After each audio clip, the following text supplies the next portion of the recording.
We are joined by Amna Khan, political analyst from Islamabad. Thank you for your time, Amna. Now tell us, Amna, what effect would this latest terrorist attack at the Hamid Karzai airport warning have on the people at the airport and in Kabul?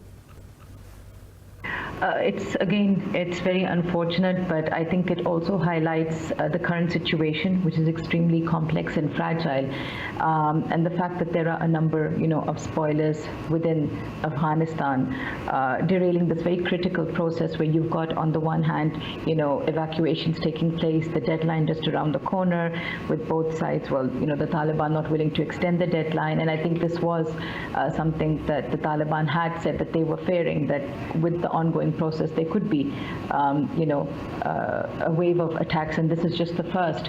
We also know that the previous attacks that have taken place have been by the ISKP. So I think the situation is very fragile and critical at this time, and it could go either way.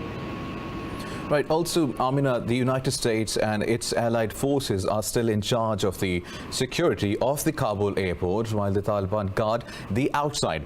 If an attack were to happen, whose responsibility would it be to prevent and repel such an attack?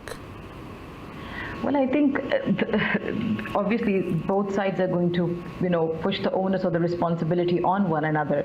Clearly, it has been demarcated, as you just pointed out. But I think, there will be increasing international pressure, I think, on the Taliban. And I think that is why they're pushing for this speedy exit. But as I said, the situation is so fragile and complex at this time that it's just I think, very difficult, because you've got still people rushing to the airport, although the Taliban keep on telling people that they should not come. So it's just a very difficult situation. Right. Lastly, I'm going to tell us, Indian media has been whipping up this tsunami of misinformation and hyperbole about the situation in Panjshir. They have been broadcasting old footage from Egypt and Iraq, portraying it as victories against the Taliban. What is India's motive behind such widespread disinformation campaign? Again, it's very unfortunate what the Indians are doing, and this is not the first time. I think since this entire, we've seen the Taliban slowly coming into power, and then obviously the transition process, a number of fake news and, propaganda has been all over, particularly Twitter. And I think it's very irresponsible for the Indians to be doing this at this critical stage where, so many lives are at stake. But this clearly shows India's apprehensions. They obviously did not want to see the Taliban coming back in this way.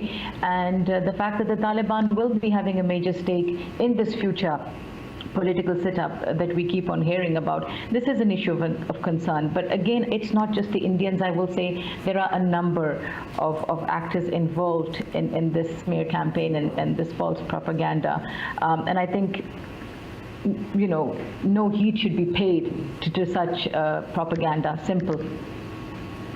Right, absolutely, and we hope our Indians are watching this broadcast now. Thank you, Amna, for your time on Indus News. Thank you very much.